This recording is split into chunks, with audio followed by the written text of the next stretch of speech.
শরীয়তপুরের জাজিরায় হাতবোমা বিস্ফোরণের ঘটনায় আটক 7 জনকে আদালতে তোলা হয়েছে।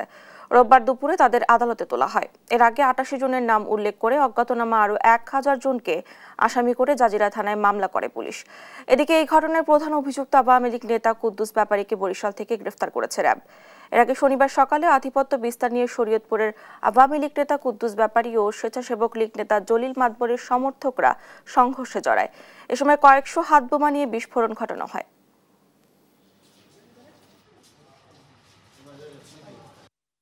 একটি মাঠ সদৃশ স্থানে বিপরীত পক্ষ মুখোমুখি অবস্থান নিয়েছে এবং তারা বালতিতে করে সেই স্থানে হাত বোমা বা ককটেল সদৃশ বস্তু তারা সেখানে নিয়ে গিয়েছে এবং তারা আক্রোশের বশবর্তী হয়ে এই হাত বোমাগুলো তারা প্রতিপক্ষের উপরে নিক্ষেপ করছে। যৌথ অভিযানে আমরা ঢাকা মহানগরীর শাহজাহানপুর এলাকা থেকে এই অভিযুক্ত কুদ্দুস ব্যাপারীকে আটক করতে সক্ষম হই।